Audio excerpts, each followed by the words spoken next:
జూబ్లీహిల్స్ ఫలితం ప్రభుత్వంపై రెఫరెండమే. కాంగ్రెస్ ప్రభుత్వ వైఫల్యాలపై ప్రజల కోపం బయటపడుతోంది. కాంగ్రెస్ ఓడిపోతుందని రేవంత్ భయం. అందుకే ముఖ్యమంత్రి అయి ఉండి గల్లీల్లో తిరుగుతూ ప్రచారం చేస్తున్నారు. అసలు ఇప్పుడున్నది కల్తీ కాంగ్రెస్. బీజేపీతో కలిసి పనిచేస్తున్నది. బానిసకే బానిస అన్నట్టు రేవంత్ పరిస్థితి ఉన్నది.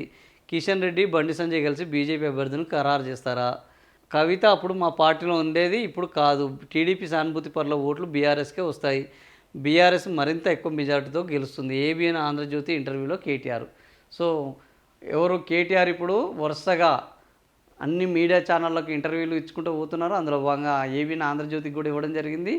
ఈ ఏబిఎన్ ఆంధ్రజ్యోతిలో ఇచ్చిన ఇంటర్వ్యూలో ఆయన చెప్పింది ఏంటంటే, దాదాపుగా మేము గెలుస్తున్నాము, మెజారిటీ వచ్చేస్తుంది, కాంగ్రెస్ ఓడిపోతుంది అనేది స్పష్టమైపోయింది.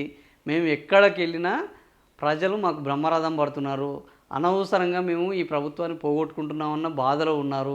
ఈ ప్రభుత్వం పోయి ఎప్పుడు కేసీఆర్ వస్తే బాగుండ్రు అని మమ్మల్ని అడుగుతున్నారు. సో ఈ నేపథ్యంలో ఈ ఎన్నికల్లో బ్రహ్మాండమైన మెజార్టీ మేము సాధిస్తాము, ఖచ్చితంగా గెలుస్తాము అన్న దృఢమైన విశ్వాసంతో కేటీఆర్ ఉన్నారు. అందుకనే ముఖ్యమంత్రి రేవంత్ రెడ్డి కూడా వీళ్ళతోటి ఎప్పటికప్పుడు సమీక్షలు చేస్తున్నారు. ఎట్టి పరిస్థితిలో మనమే గెలవాలన్న పద్ధతిలో ముఖ్యమంత్రి రేవంత్ రెడ్డి కూడా పావులు కదుపుతున్నారు. ఇప్పుడు ఒకవైపు వీళ్ళు, ఒకవైపు వాళ్ళు, ఎవరికి వాళ్ళు చేస్తున్న ప్రయత్నాల్లో ఎవరికి ఫలితం అనేది 14వ తేదీన రాబోతుంది.